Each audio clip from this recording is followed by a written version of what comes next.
ก็ตอนนี้พี่น้องบาซิกามาหอดเที่ยงแล้วพี่น้องเนาะช่วงบาซิปลูกอันนี้มันแดดเนาะช่วงนั้นทั้งแดดทั้งร้อนแหละพี่น้องก็เลยบาซิกาปลูกที่จะหน่อยเนาะย่านลำมันสิตายเอาไปมามันบ่ตายเอาไปพี่น้องเนาะไปชมไปเบิ่งภาพบรรยากาศอีกครั้งพี่น้องทางหมู่บ้านพุ่มนี่แหละ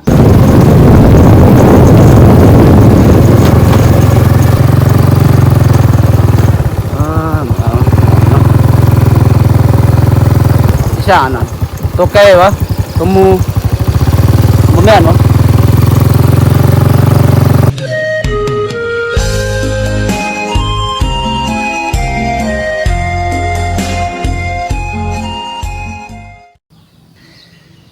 กับสบายดีเด้อพ่อแม่พี่น้องเนาะบ่ว่าพ่อแม่พี่น้องของลาวและพี่น้องของไทยและต่างประเทศเนาะตอนนี้กะบาซิกาได้มาบ้านแล้วพี่น้องเนาะมาอยู่บ้านเพราะว่าเมื่อคืนกะบาซิกามา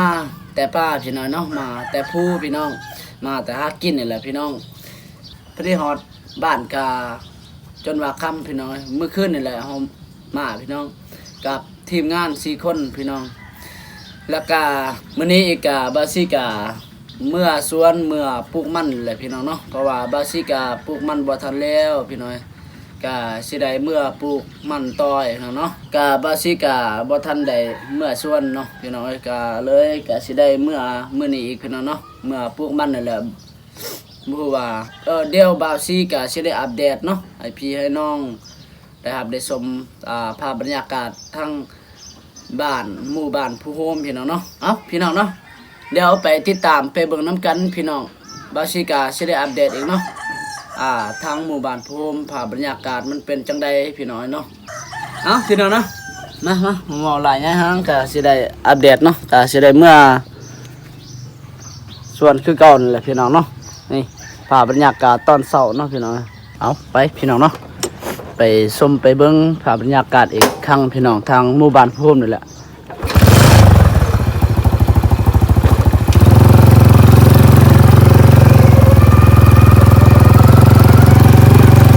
คืนนี้ก็ฝนตกแห้งก็พอสมควรเนาะ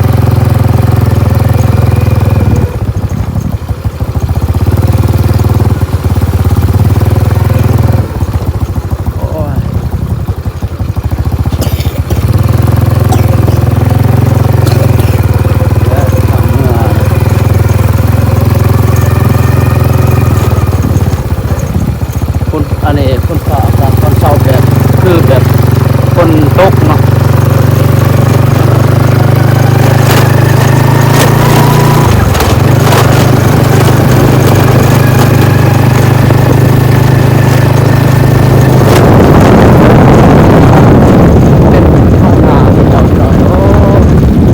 มันต่างจากอันนี้เนาะ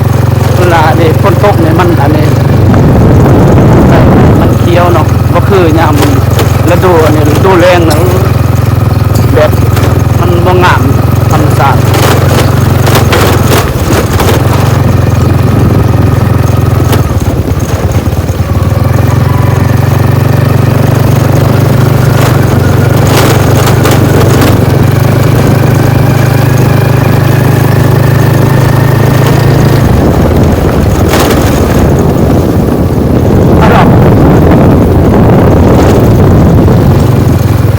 ตอนเช้านี่ก็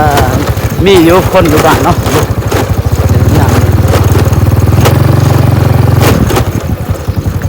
ว้า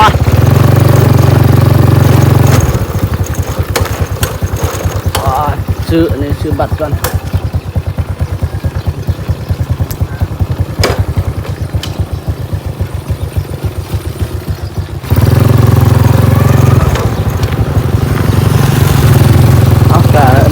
น้องก็ จะได้ไปทางซอยเพราะว่าสิมานี่มาย่ำมาลิ้นเรื่อยก่อนมาเบิ่งว่าเรื่อยสิอยู่เฮือนหรือบ่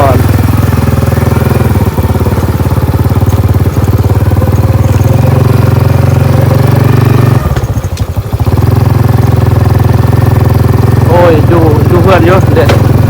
ยังมีคนอยู่นี่ คิดว่าเรื่อยบ่อยู่เฮือนเนาะ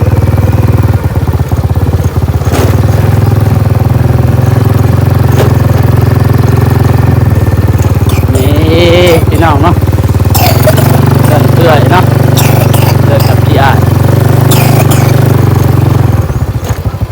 เราดังปลื้ดหายปลื้ดง่ายเลยปลม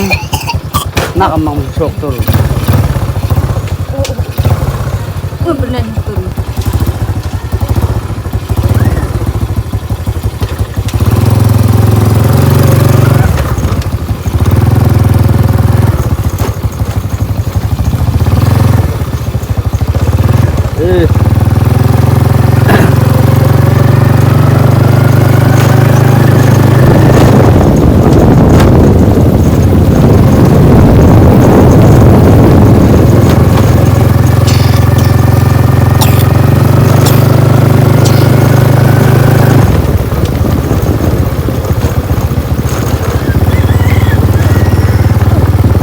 ฝากอากาศคือแบบฝนตก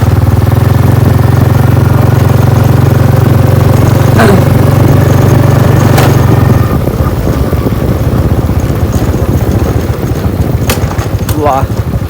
โอ้น้ำไหลเติบเนาะทางเมืองเนี่ยเนาะ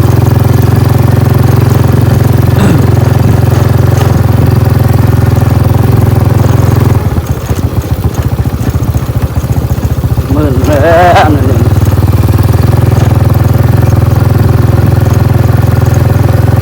ก็สิได้อันนี้เนาะเมื่อเบิ่งนั่นต้นบาสีปลูกช่วงนั้นเนาะพี่น้องเพราะว่ามันสิอันนี้เป็นยอดเลยยังเนาะพี่น้อยโอ้ยน้ำวาย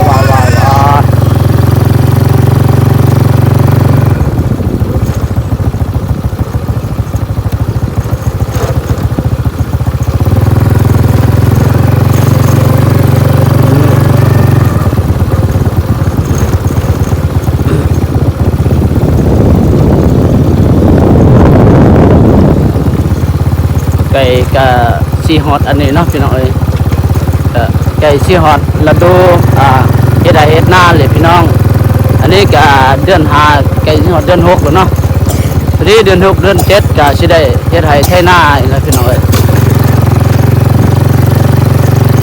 โอ้กระแตพี่น้องเห็นบ่นี่เด้ๆฮะกระแตพี่น้องเอ้ยแต่โอ้ยน้ำนี่ร้ายพอสมควรเนาะทางเมื่อนี่ส่วนนี่สิไปทางได้บัดนี้เฮานี่มันสิบ่มื่นบ่อ๋อโตปัดโต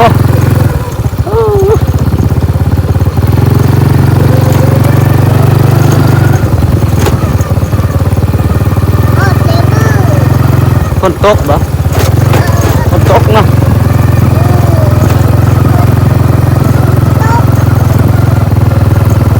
พอเจ้ายังบ่ทันไปอันนี้เนาะบ่ทันจับกล้วยเนาะเขายังปล่อย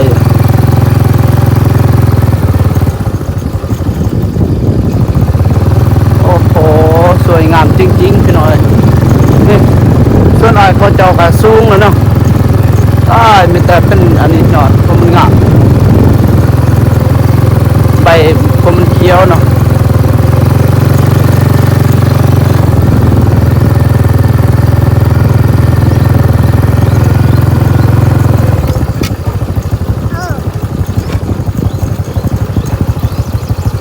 เช็ดเฮาเช็ด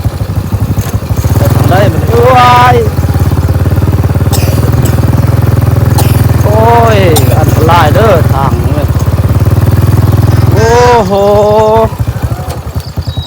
เช็ด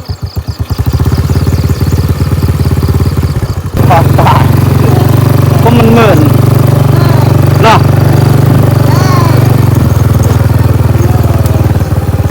นี่เขาเจ้าตาอันนี้เนาะเมื่อส่วนเมื่อนี่แหละขึ้นพูดได้นี่เขาได้อันนี้พูดได้พูดตัวนี้แหละ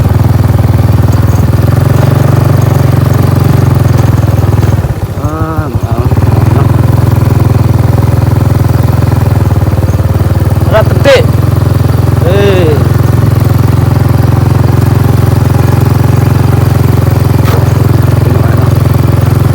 ชานะตัวแก่วะตัวมู แม่นบ่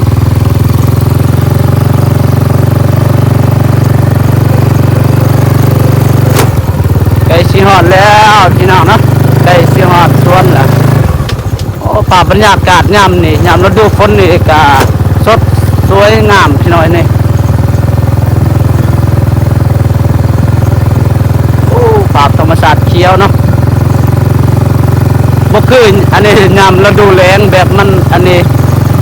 ใบอันนี้ใบใหม่ใบอันนี้มันเป็นสีเทาเนาะบัดเดี๋ยวนี้ก็เป็นสีอันนี้เขียวของมันงามพี่น้อยนี่บรรยากาศก็เย็นตอนเช้าหนาวแบบต้นอันนี้บาซี่อยู่ป่านี่แหละตอนนั้นก็ยามฤดูอันนี้ร้อนเนาะประมาณเดือนอันนี้แหละเดือน4นี่บาซี่ก็ได้ไปหากินพี่น้อยเนาะหาไปใส่หม้องนี่แหละเลาะแล้วก็ได้ไปถ่ายภาพธรรมชาติบรรยากาศก็เย็นพี่น้อยแบบคืออันนี้ยามฤดูหนาวนี่แหละต้นบาซี่ปลูกมันก็อยู่นี่อยู่บ้านนี่ก็บรรยากาศความมันร้อนพี่น้อยอากาศร้อนทั้งแดดเนาะพอดีคิดว่าอยู่ป่าอยู่ดงนึงคิดว่ามันอันนี้มัน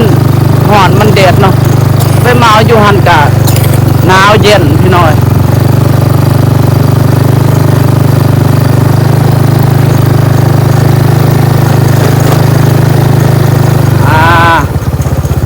แล้วกะสิหอดแล้วเนาะ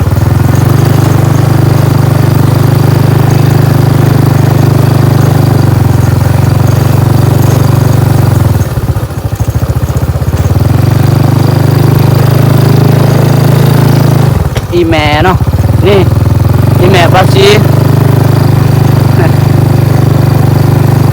เพิ่นก็ได้เมื่อย่างคู่มือนั่นแหละพี่น้อยก็บ่ได้นอนเที่ยงได้เพราะว่าบ่มีคนอยู่เพื่อนอยู่บ้านนั่นแหละไปก่อนเด้อแม่เด้อ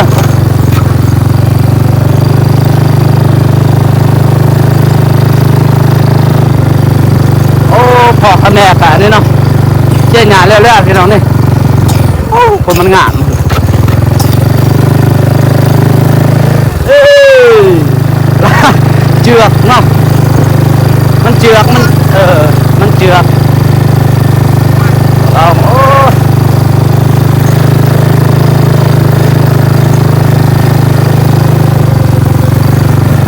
ฮึบ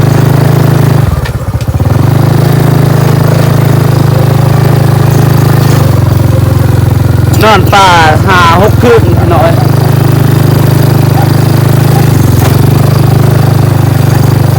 บัวพ่อกับแม่เพิ่นอันนี้เนาะปลูกมัน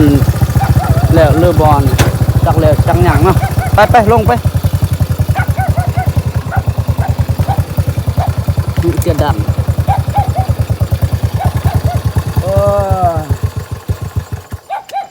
ไปพี่น้องเดี๋ยวไปชมไปเบิ่งน้ำกันเนาะนี่โอ้เป็นใบเป็นยอดเชยนี่ได้ประมาณอันนี้2 อาทิตย์เนาะ2 อาทิตย์ไป2 สัปดาห์เลยพี่น้องเนาะนี่โอ้โหเขียวงามสุดยอดเลยพี่น้องเอ้ยบาซี่ปลูกแต่นี่ได้แต่เดือน3 เดือน4นี่แหละนี่คิดว่ามันตายเนาะเพราะว่าช่วงบาซี่ปลูกอะมันอันนี้มันเป็นช่วงบาซี่ปลูกอะอันนี้มันแดดเนาะช่วงนั้นทั้งแดดทั้งร้อนแหละพี่น้องก็เลยบาซี่กะปลูกที่จะหน่อยเนาะย่านลำมันสิตายเอาไปมามันบ่ตายพี่น้อง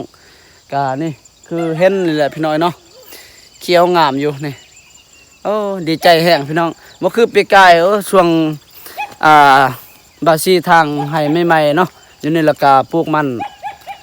ก็บ่ค่อยเกิดเนาะมันบ่งามปานใดเดี๋ยวก็บาซี่ก็สิได้อัปเดตมาเบิ่งภาพเบื้องหน้าเนาะบอนคอยบ่ฮู้ว่าพ่อกับแม่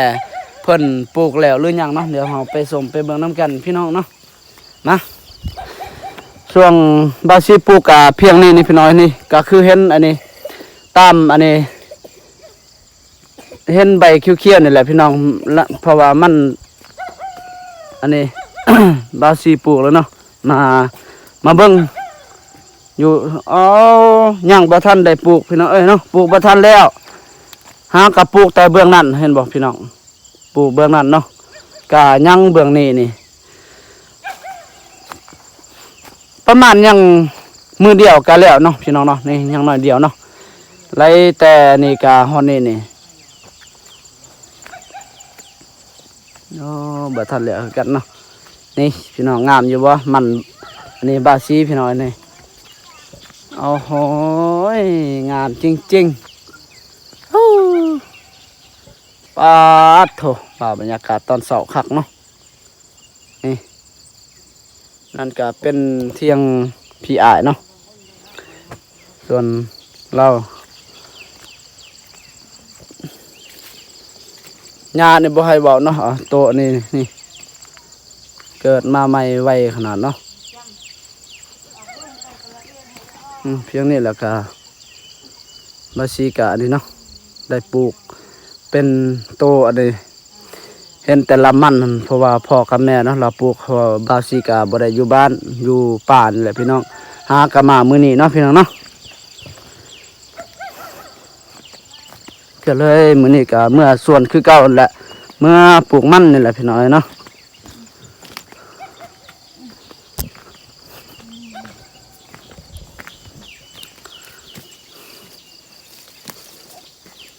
โอ้คักพอดีงามวันนี้ก็ได้เพราะว่าเราปลูกมันพอดีเมื่อคืนก็ฝนตกเนาะ